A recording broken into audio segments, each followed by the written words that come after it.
We are live. Sbtalksports, Shai, where real takes over fake debates. It is Monday, everybody's favorite time of the week, everybody's favorite show of the week.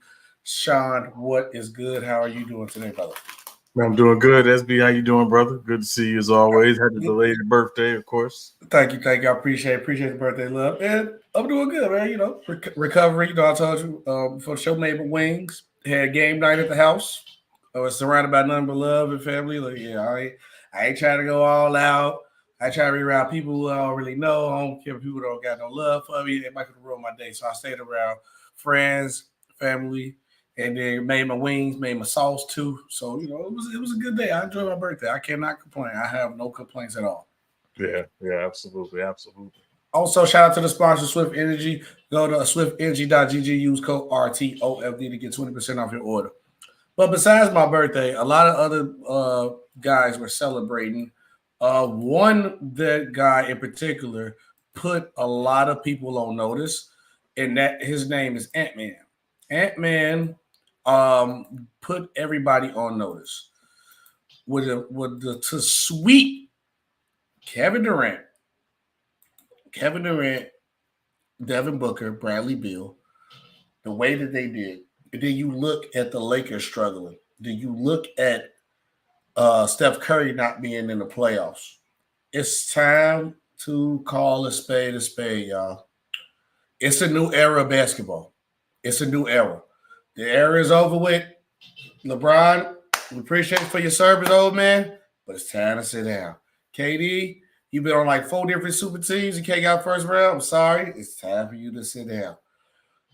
It's over with. Steph Curry, you can't make the playoffs. It is over with. You got to move out these guys' way. You got SGA.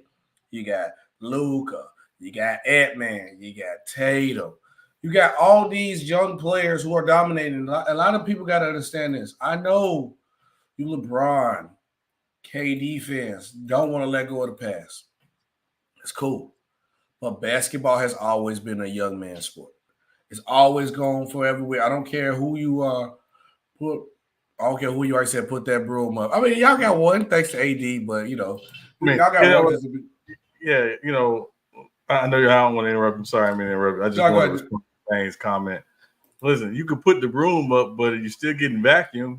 Vacuum, yep. No, as a gentleman suite, it would be. No, I respect the Lakers for getting one because I respect the Lakers for getting one though. For sure, because it's harder to beat the team that we all think will win the championship. This is a team that might go back to back, defend the champions. The Timberwolves are great, but they still figuring it out. And you could get one game. It's over with. The league is over. It's done. It's a new era of basketball. Every time we go through different times with this, like Barkley's, the David Robinson's, Jordan. All of them had to go through that some point when Kobe and them came. Then Kobe had his little stint. Then next know the Currys, the KD. This happened. It's the recurrent cycle of NBA basketball. Sean, I think this playoff run will solidify. We've been seeing it, but people be like, you know what I'm saying? When you live in the now, you don't want to believe that you're getting old. You don't want to believe that your knees hurt. You want to still jump like you used to. You still want to think it's over with. But do you believe we're in a new era of basketball? And if so, I think this playoff run will solidify. Yeah, I mean, I think when you talk about the guys who like, you know, it used to be a time where you got a decade, right? Mm-hmm. You might get a whole decade. Like, you know, the guys that dominated the 2010s, mm-hmm. you know, and then we're talking about the beginning of the 2010s, might have had a decent run in the late, you know, growing in the early 2020s as well. But generally speaking, you usually get a decade. If you're lucky, you might get 12 years. But everybody, time passes. It is the nature of the game. And, you know, but this is how it's always been.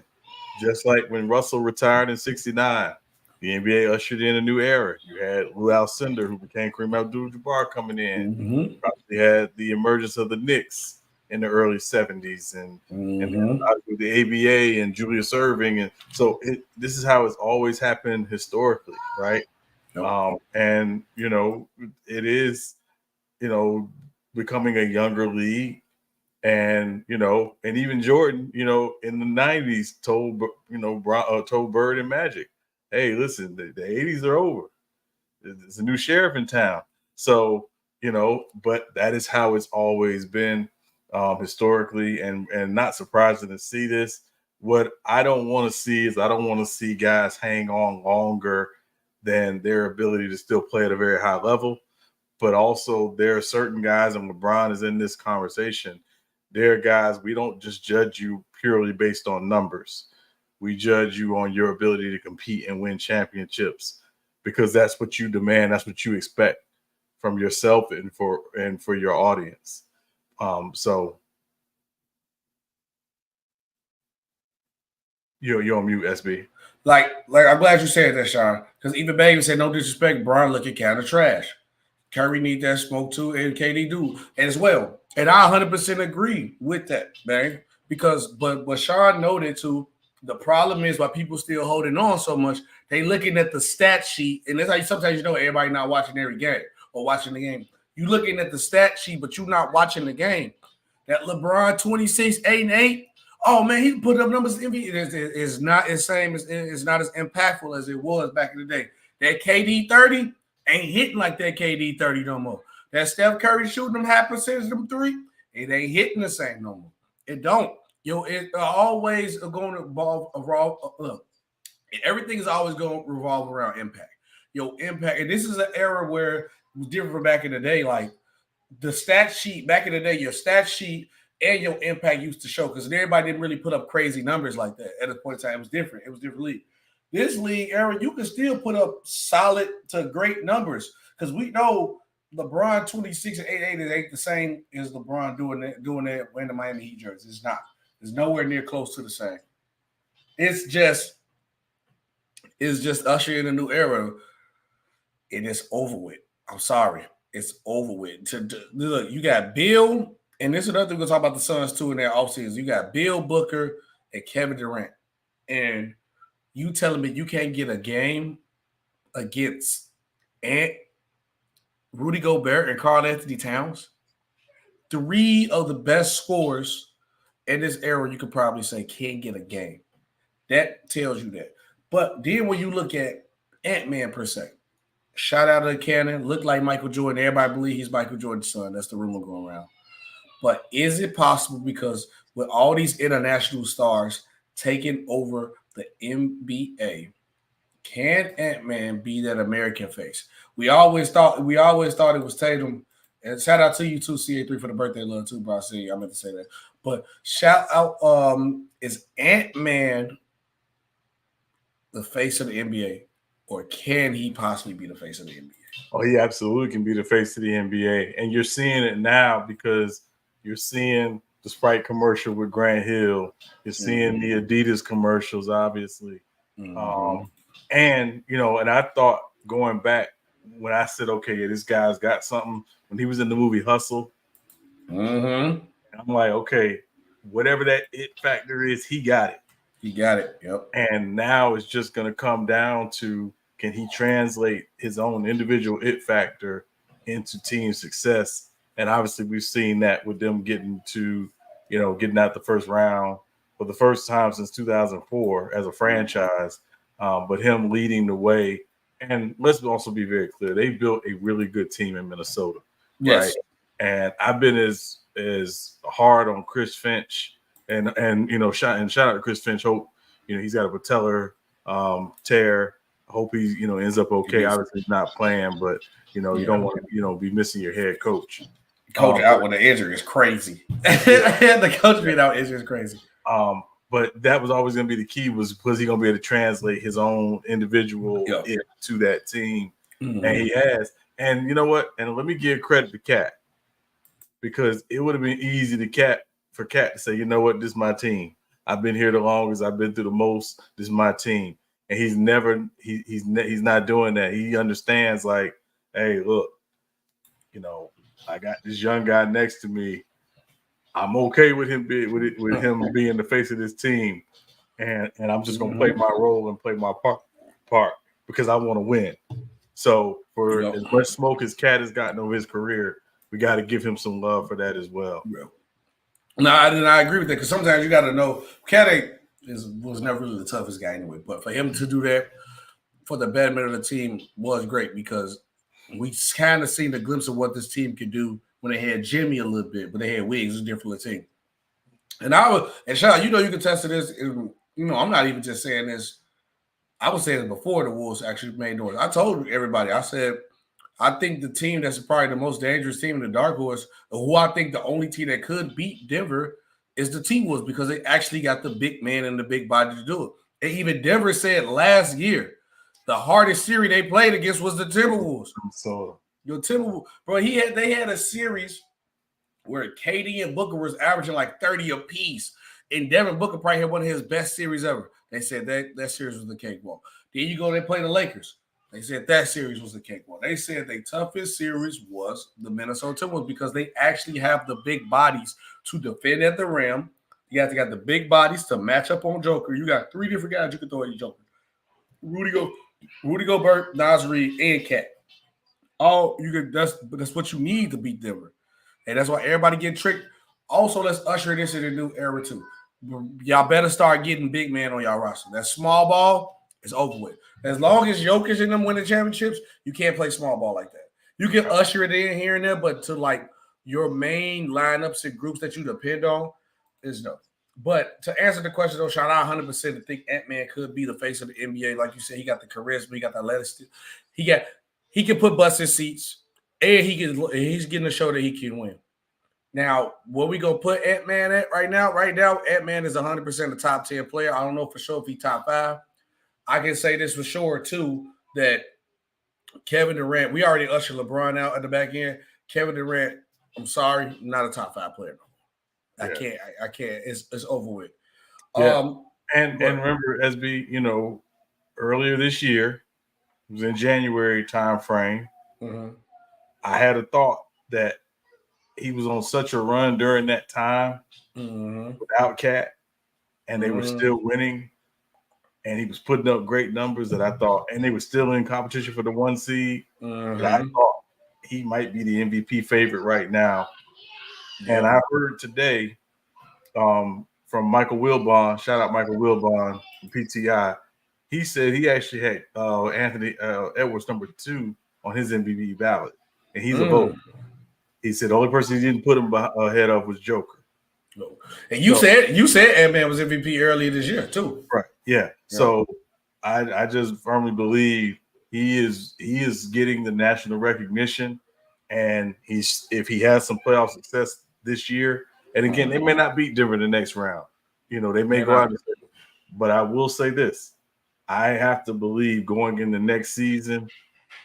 He and Luka will be fighting for that MVP. SGA as well. SGA as well. Like it's going to come down to those 3 guys for the MVP next season. And got the hype around him now too. So all he got to do is probably get the Timberwolves, put up the same numbers he putting up, get the Timberwolves to like the 1 seed. You get to 1 seed, he's solidified. But also speaking of, like we said, state the obvious, the Suns got swept. Now my question is this. Does this give more credit to the Timberwolves being a great team, or does this show the fact the Suns were frauds in this situation because they got swept? What is the one? Obviously, I think it's a little bit of both, but which one weighs more to you? Do you think like people don't realize how good the Timberwolves team is, or the Suns were just frauds? If you had to pick which one, I would say 60-40. The Suns were. I don't want to call them frauds. They were flawed. Okay. Because again, from the moment they made the Bradley Beal deal, we said point blank, they don't have a point guard, which they still don't, and they still don't. And when I kept saying when they're gonna get a point guard, when they're gonna get a point. I thought when Kyle Lowry was on the market, I was like, maybe they go get Kyle Lowry again. Not a prime Kyle Lowry, but at least someone who could say, hey. I can run the offense. Yeah, I can run the offense. I can settle you down. He obviously ended up going to Philly because he's from Philly, and he played for Nick Nurse in Toronto, so it made sense. But I thought the Suns should have been hard in trying to get him. They didn't have a point guard, and if we're being honest, their other problem in this series was the Bulls just beat them up. They're just tougher. And they don't really have kind of that tough guy. They don't really have that dirty work guy. And I know a lot of people thought Chris Paul was falling off. And certainly Chris Paul was not what he was, 3 or 4 years ago. But he did always bring a certain toughness to that team. And had to prepare the offensive flaw. The offense was flawless when he ran it. He another dude who needs to go ahead and hang it up too. It's over with. Yeah, I mean, I think he may run one more year just to get 20. But but at the end of the day, the Wolves were just the better team. When we were doing our picks a couple weeks ago for the playoffs, this series scared me picking the Wolves only because I just didn't know how Chris Finch would operate, and he was to me the weakest link. But shout out to them for figuring out, how to play. When they went through their little down moments, offensively, they still played great defense. They're the number 1 defense in the league. A lot of people forget. And obviously, with the 3 guys they have who D up, it doesn't surprise me. So, is he from The Onion? What's The Onion? That website that always does the opposite stories, like they'll say a trash album is great and a great album is trash. Oh, maybe. Anyway, he would have a terrible offensive all season. No, he wasn't. No, he wasn't. No, he wasn't. That's what we just said, bro. Like you said, KD was KD really balling? Because you look at the stat sheet, you ain't looking at the actual game. It's not KD put up numbers, but was they impactful? Hey, it's the reason why you getting swept. There's a reason why you got swept. KD was a part of the reason why they got swept too. Yeah. But speaking of KD though, KD said he had issues with the Suns' offense, and here we go again. Do I still think KD is a top 10 caliber player? 100%. 100%. Like really debatable in the top 5, but I think he's out top 5. If Kevin Durant leaves another team again, retire, bro. Come on, bro. You done went through 3 different, ever since the Warriors you've been trying to find. This is going to be your 3rd team since out of the Warriors. You went through the Nets, didn't work out. Tried to do the same thing. Stop trying to build these all-scoring lineup super teams that don't work. Everybody has to have a certain role on the team to do things. Kevin Durant, your job is to score. Why you want everybody to score? I know you had probably PTSD for playing with Kendrick Perkins. He wasn't scoring enough for you, but you got to have other guys who do other things. That's why the Suns team didn't work, because you don't have a point guard. Bradley Beal and Devin Booker played the same, and you can take that to a thing with him too. Stop it, Kevin Durant. If Kevin Durant requests to trade this offseason, Shai, he needs to retire. You're never going to be happy, brother. At some point, it got to be you. At some point, you got to play a partner. You got to take that blame too, brother. So let me say this about Kevin Durant. It's like that person who everywhere they go somehow smells like pee. If everywhere you go always smells like pee, it's because you smell like pee. At some point, just take a bath. The problem with Kevin Durant is since he's left Golden State, obviously been to Brooklyn, it didn't work out in Brooklyn, right? You can blame the organization, but you got to put some of the onus on Kevin Durant as well. Yes. Gone to Phoenix. They got rid of Monty Williams for whatever reason. This was dumb. They made the decision to trade Chris Paul and DeAndre Ayton essentially for Bradley Beal and for Yusuf Nurkic and for Grayson Allen. It didn't work. They don't, and to be very, very clear, they don't have any real flexibility. They have no assets. They don't have any picks. Bill Durant Booker is $150 million. Yes. Alone.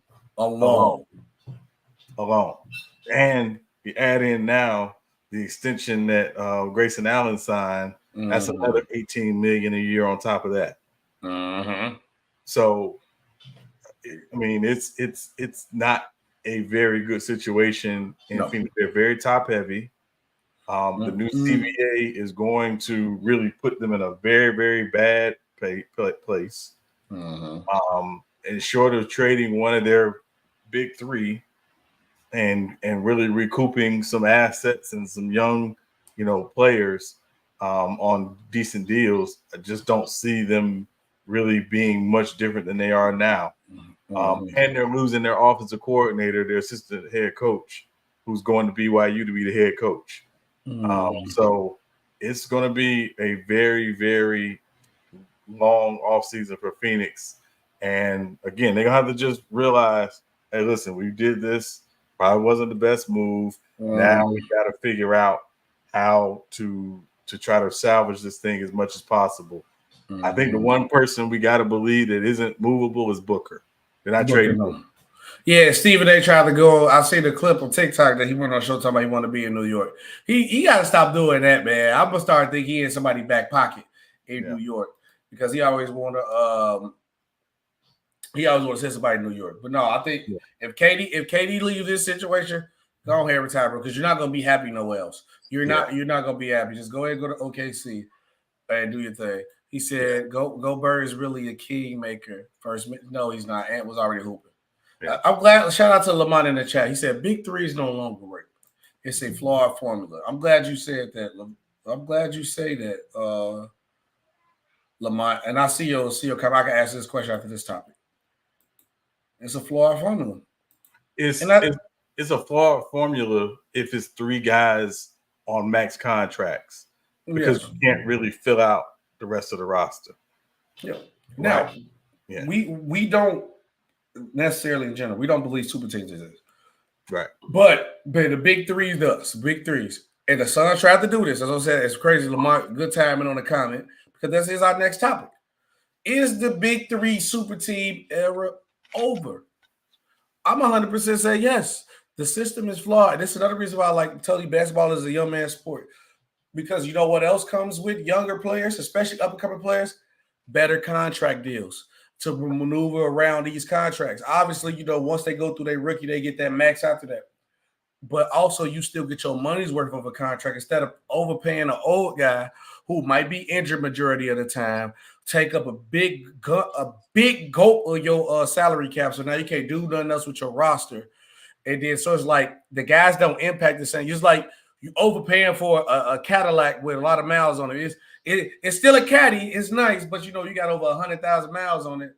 But you paying for it like it's a new car price. It don't work no more. I think it was super. The big three is real microwave like yeah, we got a couple that get off, and you might sneak one off, but a lot of them teams don't last. Big three Celtics, 1-1 didn't last that long. Big three, huh? Hey, because of their age, they were all older. Yeah, they were all older. Yeah. Big three Heat, 1-2 didn't last that long either.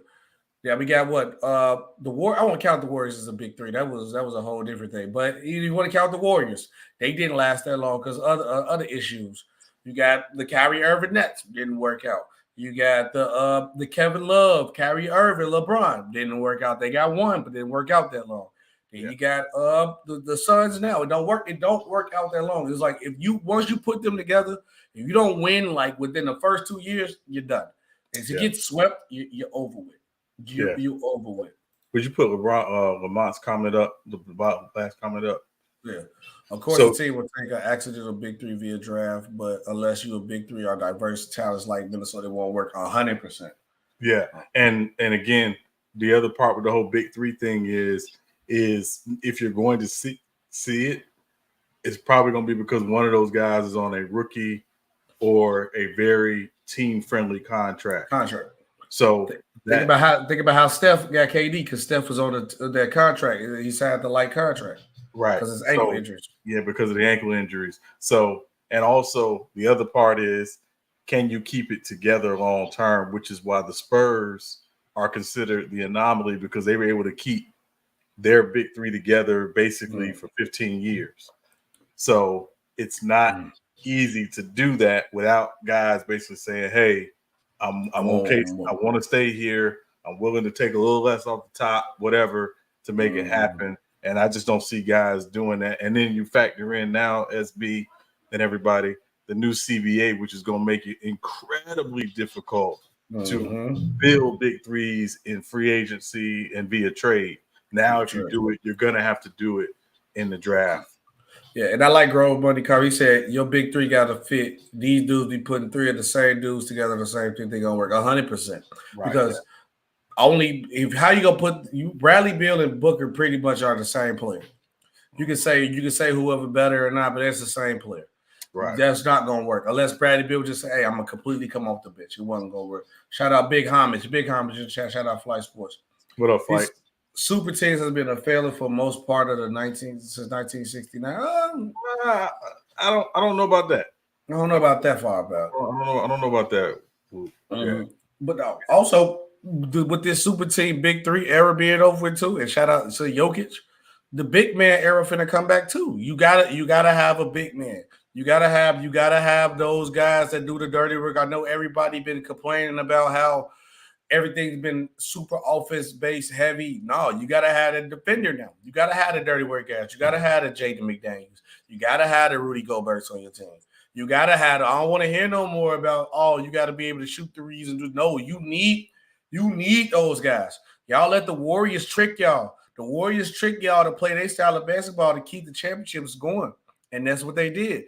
And the Denver Nuggets gonna hope y'all stay tricked and think y'all don't need no big man, and they Jokic and them go run through every team every time because you don't have good big man to defend at the rim. You don't got multiple big men off your bench, but you got three small forwards trying to play power forward and center though, because y'all the stats say this is better, or the stats say your big man got you threes. No, it don't.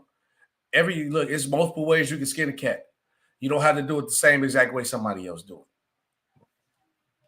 But to answer the question, I think the super team era been over, and it don't exist in general. But I think it's over though for sure, Shai.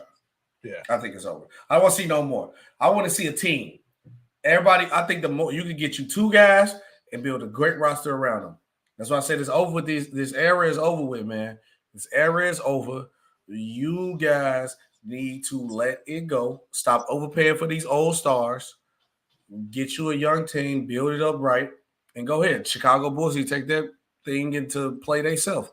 We're playing DeRozan. Now we got the Orlando Magics set in place because a trade we made. Trying to get old players. But later today, though, we got two teams on the brink of elimination. We got the Boston Celtics playing right now. What is the score to that game right now? The Celtics are up by 17 right now, late in the first half. Yeah, I would have had my laptop open, but I got all this stuff on top, man. I'm trying to clean up and get everything back in order here. And then I figured the Celtics was going to win. I'm really waiting on these next two games. But the Lakers and the Pelicans are both on brink elimination. The Pelicans have the possibility to get swept. The Lakers could possibly get gentlemen swept. Better chance. And then also answer the question as a general, can the Lakers and Pelicans survive? And then if you had to pick who has the better chance of surviving today, the Lakers or the Pelicans? Oh, the Lakers. Mm-hmm. I'll give the Lakers a better chance, and big part because of Jamal Murray's situation. But yeah, I think the Pelicans are done. Yeah, I think OKC just is too good, too talented, and so yeah, I think the Pelicans are done. As Charles Barkley said, they can go ahead and make their plans to go to Galveston Beach. It's over. Yeah, they gave up. And 100% too, Grove money. I hate that, bro.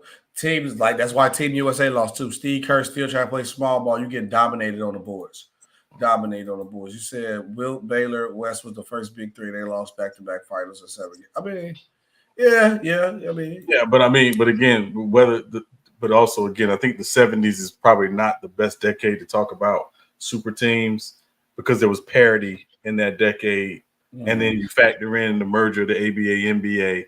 Mm-hmm. When you talk about the super team era, I think it really you talk about the Lakers and the fact that, again, they have, 5 Hall of Famers on 6 Hall of Famers on one team, and the Celtics, obviously, same thing. So, and again, I'm not a big fan of the term super team. I think they've always been stacked teams. It's just how did you put them together? Nobody used the term super team prior to 2010 because you didn't have guys basically saying in our prime we're going to leave our organizations where we're the franchise player and team up. but you always had quote unquote stacked teams or a super team. Yeah. I also say I feel sorry for Zion for him not being able to play. Zion got a lot. Yeah, it's tough, man. I wish Zion could be there, but also this is another reason why, even though like I feel like the Lakers should have probably like gave that game away. But this is the reason why you don't want to be in the play-in, because that's an extra game you got to play. And now you lost Zion. And if we all can agree, if Zion was playing this series, it wouldn't. I ain't saying that they would have beat the Thunder, but it wasn't gonna be a sweep if Zion was playing. Right. Salute, G Money. But no, I 100%. I think if anybody could survive, I think it's just the Lakers. I think after that last game 3, I think the Pelicans really legitimately just gave up. Obviously, closing the team is very hard to do. Closing their last game is always hard, but I think I'm gonna give the Lakers a better chance to win the series. to win the game and survive another day. I will say this real quick. But I think they both losing though. I think they both lose. They ain't done. I'll say this, SB. If I'm Denver, I cannot come out lackadaisical to start the game. No. You got to come out. They have not really played a really good first half in this series, and they've been able to, come out and have some good third quarters until the last game. They can't do that tonight. They got to come out. And crazy as it might seem, I actually think that losing the other night might have been a good loss because they had been winning the same way pretty much the first 3 games, where it's like, okay, we come out, we kind of just fill the game out, and then we'll make an adjustment here or two in the second half, and we'll figure out a way to pull it out. That they can't play like that anymore in this series. The Lakers understand they feel like they got one, they can get another one. If you Denver don't come out and play, they will play around, come out in the first half ready to go. Yeah, you talk about Lakers and Savage. That's gonna happen. Thought that Nuggets got that got to come with that killer mentality 100%. Pelicans would probably trade Zion this offseason. Just can't depend on him really. It's a possibility, but if that was the case though, out of this question, where would you trade Zion? Or if you a team, who you think Zion could help the most? You can actually get him. I don't think they're trading Zion at all. Honestly, if I were them, the guy I'd be looking to try to trade is actually Brandon Ingram or CJ McCollum, but anybody gonna want CJ McCollum though. Yeah, I think BI might have a little more value on the market than CJ just because of the age and things like that. But if they were going to make a move, I would think it would be with BI. And also, I think just with the emergence of Troy Murphy, you obviously got Herb Brown. They can. They still got some guys on the wing that are very good. So I would think Brandon Ingram would probably be the person they would think about. And he said, well, Seth is fighting that torch right now. I mean, yeah, they always going to be shooting, knocking down shots. Is Murray playing? I haven't seen any updates on Murray or not, yes or no. He's questionable. He's questionable. It's 50-50. It's 50-50. Yeah, he's questionable. He's listed as questionable. So, But today's episode been mainly about a new era of basketball, right? It's like we said, we talk about that basketball as a young man's sport. Kevin Durant just got swept and already crying about the offense. And like I told you, if he goes nuts, he just needs to retire. And I also think it might be the same. It might be time for LeBron too.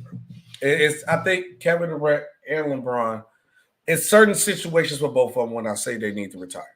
But Kevin Durant and LeBron James need to go ahead, call it one, hang it up, and retire. From LeBron point of view, your impact on the game ain't really the same as it was. If you're not really competing for championships, what's the really point of you trying to play? But if you extended this last year to play with your son, I'm cool with that. Go ahead and knock that out, and just go ahead right off in the sunset. And then also leave us with the imagination of we never seen LeBron really look like terrible. Obviously, he ain't LeBron James that we seen, but you can still have that imagination of like LeBron could probably play 1 or 2 more years. Just go ahead and get up out of there. Kevin Durant, you can't keep trying to build these terrible teams and then get mad and have a problem lose. Like, you're never going to be – you have not been happy since you left so you have not been happy since you left the Warriors. You've been trying to find it. If you're going to keep struggling and keep destroying rosters, just go ahead and retire, KD, if you're not going to be happy. I think it's a new era of basketball. It's a Luka. It's the Ant. It's SGA. Jokic, It's their era, bro. Tatum, it's their era, bro. Y'all not go look. Basketball is forever and always gonna be a young man's sport. It's just time to hang it up. Sometimes you got to know when to just go ahead and hang it up, Sean. I think if KD playing on staying with the Suns, I see like 2-3 more for KD. I honestly think LeBron should go ahead and retire now. But obviously with his son lingering situation, after next year, I don't want to see LeBron no more. Hang it up. It's time to go ahead and retire. But I tell you this, one thing you know LeBron ain't gonna do. LeBron ain't gonna retire without no farewell tour. Yeah. I want a farewell tour. As a fan of the game, LeBron better give us a farewell. I'll be pissed if he don't do a farewell tour. Yeah, that said, I'm a firm, but I think next season will be his last season. 22 years is a very long time. He spent over half his life in the NBA. In the NBA, yeah. When you think about, that's an insane thing, and very few guys can say they've done that. But like you said, what I don't want, like you, I don't want to see either of these guys get to the point where they don't look anywhere near what they were. I don't want to see that. But I don't want to see that for any athlete. I always feel like it's best to walk away when you can still do it. We never saw Barry Sanders be bad. We never saw Calvin Johnson be bad. They walked away part because they were playing for the Lions, who weren't, very good at the time. Mentally, they was out of that though. but you just don't want to see, and I think that's the thing. Like the selfishness sometimes of fans is, we don't ever want to see our favorites go.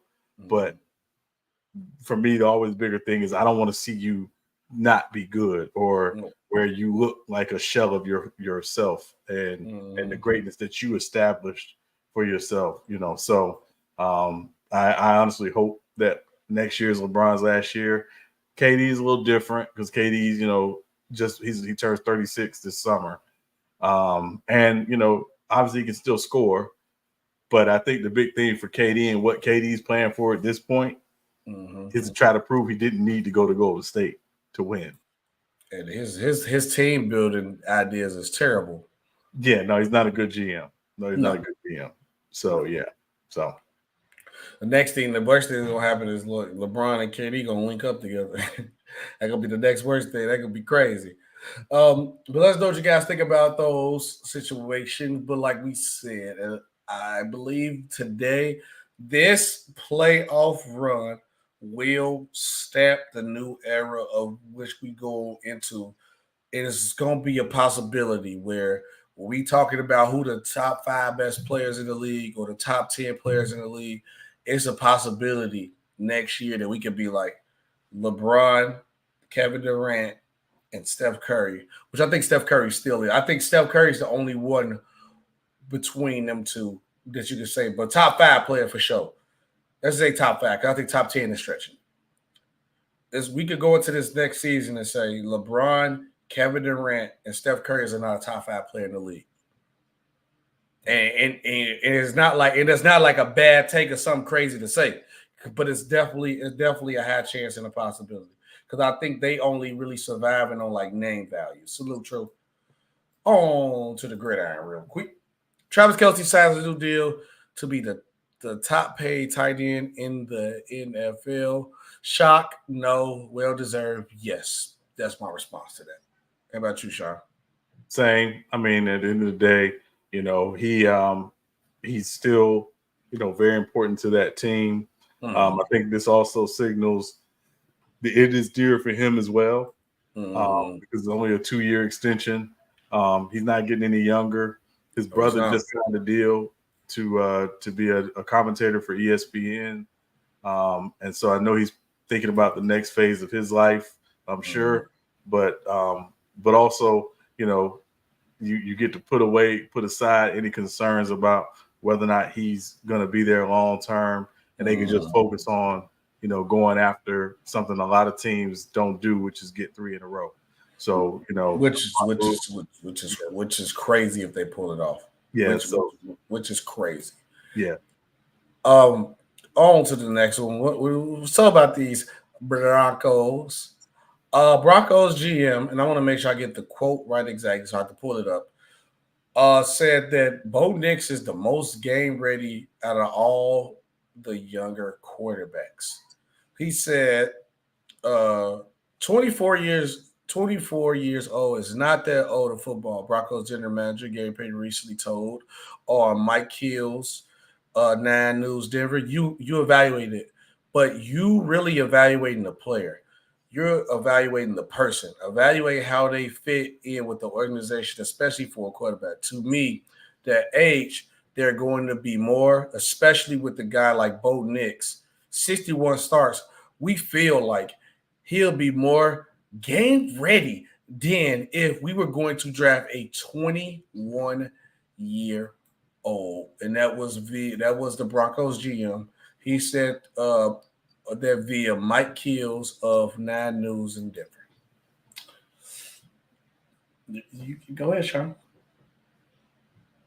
Okay, and I mean, he went to college for like 9 years. Like, what you expect? Like, he play against Justin Herbert in college? He played against Justin Herbert. Yeah, Justin Herbert already got his extension. Yeah, like, come on, man. We in the illustrious words of True the King, we can move on. I think this is 100% atrocious work by the but you suppose I guess you got to defend your pick. Hold on one second. You said the new NBA era is definitely here. The playoffs is playing. Yes, it is. Yeah, it is. The end leave. You said Mavericks in 6. I mean, I see Luke on your post, so it's over with. I think KD is going to the Knicks or the Thunder, and Devin Booker could be on the move too. KD needs to retire, bro. I told you already. KD, if he got to do that again, he needs to go ahead and retire. Also, another quarterback controversy. Obviously, if you didn't watch, we did a whole live stream for day 1 of the draft. The first shocker of the draft was Michael Penix getting picked by the Atlanta Falcons, but the Falcons GM coach. I'm sorry. Coach already came out and said there's no quarterback contract between Cousins and Penix. Okay, if you didn't watch the show, I'm going to explain to you like we said last time. And I told you I broke this down. Was it a shocker to see it happen? Yes, but the reality of the fact is this.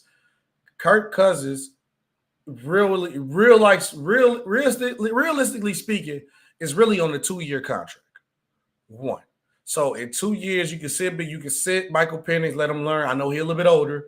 You can let him learn, then he can take off. 2, Kirk Cousins is coming off of the Achilles injury. We don't even know if he's going to be the same or be able to play right off the bat. This is the insurance policy move for your future and just in case, because they don't have no backup and they don't have nobody else. Anything can happen. This man is off of Achilles injury. So when you real life look at the reality of the situation, the pick wasn't a bad pick. And Michael Penix fit the script of what they want a quarterback to do. He's going to stand in that pocket. He's going to sling that thing. Sean has already been quoting saying that he think he's probably the best pure passer in the draft. You can see how he passes the ball. So he can fit right in to come do his thing. So, but for Morris to come out and say, hey, it's no quarterback controversy, that's a good thing to let the settle the storm so everybody, because at some point, if Kirk Cousins don't come right off that doing this thing, this is a whole new fan base you got to try to please. They could be asking for Penix to get in. But for you to set the standard, Kirk Cousins is the guy, Penix is for the future. We doing the Green Bay thing. That's cool, and I like it. What about you, Sean? So, SB, I tweeted a thread about this earlier. A lot of these so-called experts and all this other stuff were basically talking about the Falcons and how they were absurd and blah, blah, blah, and yada, yada, yada, and all this other stuff. Mm-hmm. So let me say this really quickly. I know we don't want to go too.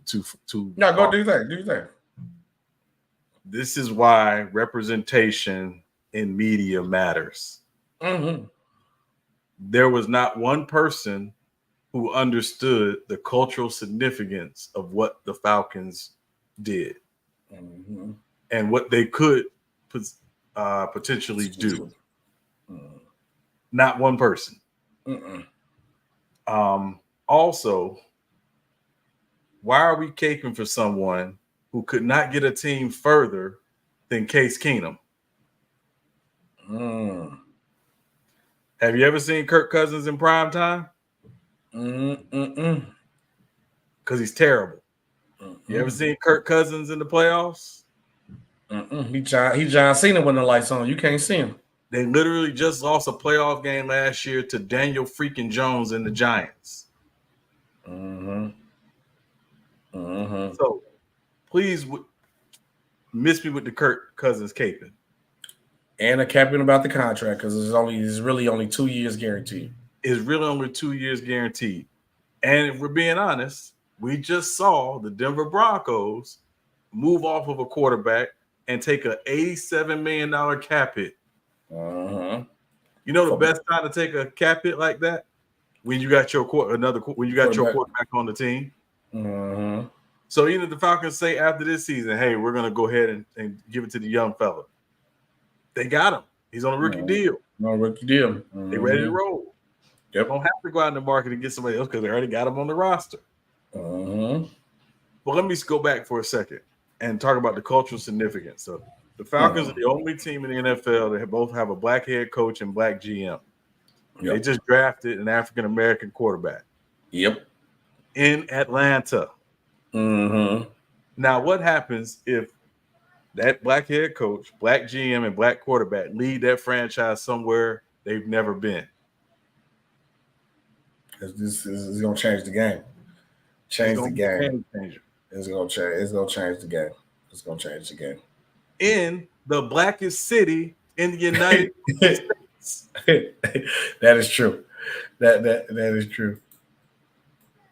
And let me just remind y'all, for those of y'all who didn't have the pleasure of watching the Falcons in the early 2000s, it was lit. Georgia Dome was never jumping more when Michael Vick was the quarterback for the Atlanta Falcons. That's no disrespect to Matt Ryan. Matt Ryan led him to a Super Bowl appearance. We ain't disrespecting Matt Ryan. Get it. We can argue another day about who is the greatest Falcon quarterback all time. Because Matt Ryan does have a case. You can make a case for Matt Ryan. You can make a case for Vic. Either one. But we can say that argument for another day. That's for another day. But the Georgia Dome was never jumping more than when number 7 was the quarterback. You would go to the new Georgia Dome today and still see plenty of Vic jerseys in the stands. Yes, sir. What if the Falcons, as an organization, said, you know what? We think this young guy may not be able to capture that same magic, but what if he can get close to it? Yeah, we talking. And we got a better team around him. So for those who are out here criticizing and killing the Falcons for making this move, shut up. You don't, because you're not looking at it. You're looking at it purely from your white pedestal. Come to Atlanta. Atlanta lit. I just was down there in January. Atlanta be lit. Atlanta different. Atlanta is different. That fan base is different. That is true. And again, this ain't no disrespect to Matt Ryan. The Dome wasn't jumping like that when Matt Ryan was the quarterback. That 1 year was. That Super Bowl run year, that was different. He was there for 14 years. That 1 year, though. That 1 year. Other year. Every year Vic was there. Oh, it was jumping for sure. It was a situation. That SOB was jumping. Yes. It was a situation. And every time he comes back to the Dome, it's jumping. The reception is crazy. Yep. Yeah, that ain't gonna lie. I ain't gonna lie. It's jumping. So if the Falcons somehow, while they have a black head coach, a black GM, and a black quarterback, pull this off, will all you idiots come out and say we were wrong? Nope, they ain't gonna do that. No, they ain't gonna do that. They ain't gonna do that. But you don't get it. They don't understand. You don't get it. That'll be next level, especially in the NFL. You know, it's dominated mainly more by players being black players on the field, but to do it inside the office would be a next level game changer than you do with a black. You understand that a black starting quarterback, a black head coach, and a black GM. Oh yeah, No, it's gonna break barriers. People don't understand. It's gonna break barriers. It's real. It's real. So please widen your eyes. No, open your gaze. It's okay. Everything is not about immediate satisfaction. Everything is not about microwave satisfaction. Mm-hmm. Sometimes it's about seeing the bigger picture. Mm-hmm. I agree with you on that one. You don't marry Kirk Cousins. Nope. He's 36, coming off an Achilles injury. And I don't care how many chains he put on after the game. He doesn't do anything in the playoffs. He don't. He ain't your long term. No. And he is like dating a Kardashian. You take him to Vegas, you bang him for the weekend, and you leave him where they at.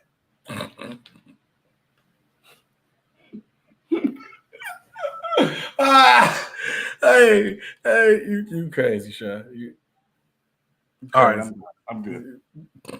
On that note, Real Takes on Faith debate has been canceled about the Kardashian.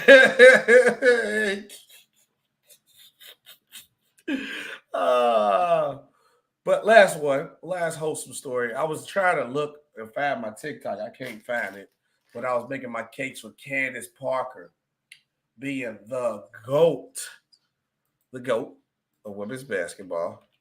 Candace Parker is, hold on, let me run down her resume one more time. Let me run down that, let me go to Wikipedia. So I want everything to exactly from Miss Candace Parker. Great career, Hall of Famer. In my honest opinion, when we talking WNBA basketball, she is my GOAT. I think she is the GOAT, in my opinion. WNBA only. Now we talk about everything else add on to it, a different conversation. But this is my GOAT. Candace Parker has played she's been in the league since 16 years. 16 years. I was like, she's been there since 08, 16 years. Resume is crazy. 3-time WNBA champion, WNBA Finals MVP in 2016. 2 times WNBA MVP. She won her rookie year. I believe she was the first player to ever win MVP in Rookie of the Year in WNBA history. Was that true? She was the first what? Woman to win MVP and Rookie of the Year in WNBA. Yes. First woman ever to do that. So she came in the league MVP caliber level, 7-time All-NBA first WNBA first team, 3-time All-WNBA second team, 2-time All-Defensive second team, won the All-Star Game MVP, got Rookie of the Year, All-Rookie team, won Defensive Player of the Year in 2020, led the league in assists, led the league in rebounds 3 times, won WNBA Peak Performer 3 times. She got 5 Russian national championships, 4 Russian Cup winners, EuroLeague champion, 2-time NCAA champion, 2-time NCAA most outstanding player, AP Female Athlete of the Year, United States Basketball Writers Associated Player of the Year twice, Naismith College Player of the Year. She won the John R. Wooden Award twice. Her resume is stupid, brother. Stupid. But that is Candace Parker's full basketball resume in a nutshell. Honestly, once again, I said it was great to see Candace Parker. She came back home to Chicago, won a championship here for the Sky, which had the city on fire when she came and did that. So happy career to the GOAT. For me, as I had to say, shout out to the GOAT. Shout out to the GOAT, Candace Parker. She said she knew it was time for her to retire, which is time, but she go retire as the GOAT. For me, today, I'm saying Candace Parker is the GOAT. What about you, Shai? What you think about this? I mean, she is for her generation. She is definitely the GOAT. I don't believe in universal GOATs, but if you were to say Candace Parker is the GOAT, when you look at everything she did in her basketball life and career, it's very few can touch that. And certainly, the great thing for her is she's walking away on her own terms. In 4 years, when she's eligible for the Naismith Basketball Memorial Hall of Fame, she'll be right there, and without question. So shout out to Candace Parker, and look forward to seeing her more on TNT. and NBA TV doing basketball analysis because she's got a great basketball mind. She understands how to break the game down, and she's respected, heavily respected. So shout out to Candace Parker. Yeah, shout out Candace Parker, the GOAT. If they're right, Sean, she's the GOAT. No. Oh man, episode 71. Sean, do you got anybody for the number 71? I do. It's one of the greatest left tackles of all time, Walter Jones. Walter Jones, a good pick. Walter Jones, yes, Walter Jones, Seattle Seahawks Hall of Famer, and he was. I mean, when you say one of the best offensive tackles of all time, he definitely was that, and also out of Florida State University as well. So always got represented. I'm gonna look up more players. I didn't have a player for 71, so I say 71. Now I just been so used to the picking a number with a player. Yeah, looking at the players who 71, but so it's 7 to 1. Gotta go. I'm on 2. I'm taking number 7. I'm taking number 1. Shout out to Ben Gordon. One of my favorite Ben Gordon moments was obviously in that round 1 series against the Boston Celtics. On fire, great game, and then. One, obviously my favorite player, Derrick Rose. Shout out D Rose. I can say one of my favorite D Rose moments, first ever playoff game, 36 points, tied Kareem's record for a rookie point scored by a rookie in their first ever playoff game. So I have to go there. I'm going out for that one. That is the show, man. Appreciate you guys watching. Appreciate everybody that commented in the chat. True Bang, CA3, Grove Money, G Money. Appreciate everybody. Tiffany, as always in the chat, showing love. Appreciate everybody. If I miss anybody, leave. Appreciate everybody watching the show. Be ready to tune in for us on Friday. Be looking out for the clips. Be looking out for the shorts. Everything. Appreciate you guys. This has been another great episode of Real Takes Over Fake Debates. SB and Shai Webb. And see you guys on Friday. Salute.